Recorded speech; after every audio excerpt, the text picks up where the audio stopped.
తీయగా చల్లగా, పాడుతా తీయగా చల్లగా. సుగంధిని అండ్ సాయి హారిక.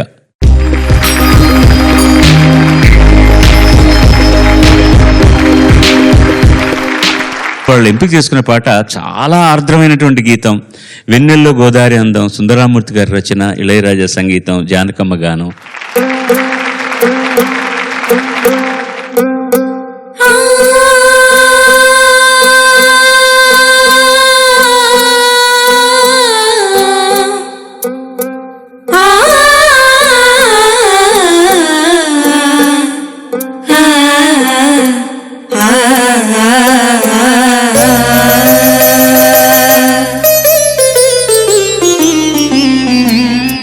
వెన్నెల్లో గోదారి అందం, నది కన్నుల్లో కన్నీటి దీపం. వెన్నెల్లో గోదారి అందం, నది కన్నుల్లో కన్నీటి దీపం. అది నిరుపేద నా గుండెలో చలి తూర్పు సుడి గుండమై నాలో సాగి మౌన గీతం. వెన్నెల్లో గోదారి అందం, నది కన్నుల్లో కన్నీటి దీపం.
డివిజన్ చేసినా కూడా ఈ పాట ఇంత బాగుంటుందా? బాగా అంటే మీ ఇద్దరి మధ్య కోఆర్డినేషన్ బాగా కుదిరింది, బాగా ప్రాక్టీస్ చేశారు, బాగా పాడారు. సుగంధి నీ వాయిస్ ఎంత బాగుందో కొంచెం కంట్రోల్లో పెట్టుకోవాల్సిన అవసరం ఉందేమో అని నా ఫీలింగ్.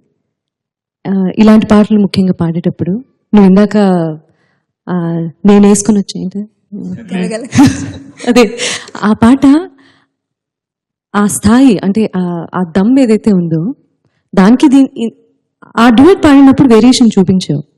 ఇది కూడా నేర్చుకునేటప్పుడే ప్రాబబ్లీ ఇంకొంచెం సాఫ్ట్ చేసి అంటే కంట్రోల్లో పెట్టుకొని పాడితే బాగుండేమో అనిపించింది. Thank you so much.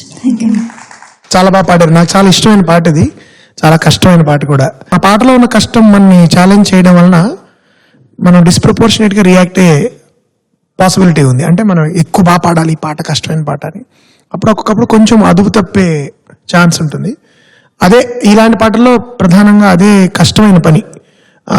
At the same time ఆ క్లిష్టమైన ట్యూన్కి న్యాయం చేయడము, సాహిత్యం జడగొట్టకుండా పాడము, చాలా వరకు మీరు చాలా బాగా పాడారు. ఒకటి రెండు చిన్న చిన్నవి తప్ప. బట్ తర్వాత నెక్స్ట్ టైం మీరు చాలా మంచిగా ప్రాక్టీస్ చేసి ఇంకా బెటర్గా పాడతారని నేను నమ్ముతున్నాను. కానీ ఇప్పుడు చాలా బాగా పాడారు. Don't think that I'm discouraging you.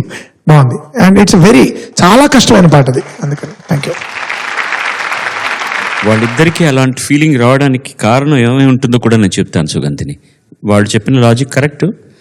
But 2 మైక్రోఫోన్లో మీరిద్దరు పాడుతున్నప్పుడు రికార్డింగ్లో లాగా ఈక్యూ చేయడానికి, ఈక్వలైజ్ చేయడానికి అవకాశం ఉంటుంది. ఇక్కడ మాకు ఇయర్ ఫోన్లో వచ్చే సౌండ్ కూడా డిఫరెంట్ లెవెల్స్లో ఉంటుందన్నమాట.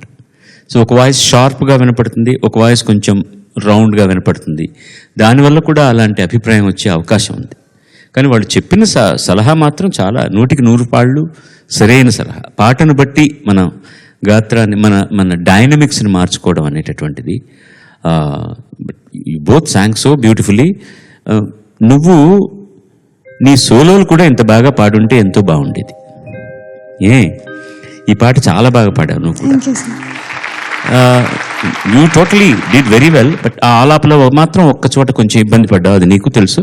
ఒక నిర్వేదమైన ఫీలింగ్కి ఎలా ఉంటుందని చెప్పలేం మనం. We got struck at somewhere అంటాం, చూసావా?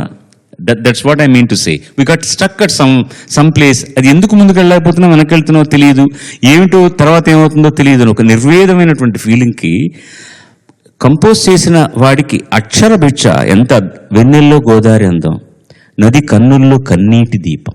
చందమామ రిఫ్లెక్షన్ దీపంలాగా అతను అనుకుంటూ, నదికి కూడా గుండె ఉండి బాధ ఉంటే నది కన్నుల్లో కన్నీటి దీపం. ఎంత దూరం ఆలోచించి మనం ఇంత మాట్లాడుకుంటున్నాం విన్న తర్వాత అతను అలవోగ్గా రాసేస్తాడు Sundararamurthy. That abstract expression for tune in, దాన్ని అక్షరాలతోటి చెక్కడం అనేటటువంటి సామాన్యమైన విషయం కాదు. ఇలాంటి మహానుభావులతో పనిచేసే అవకాశం రావడం ఎంత గొప్ప composition Ilaiyaraaja. One of his finest compositions. వెళ్ళింది తెలుగులారా. All the best.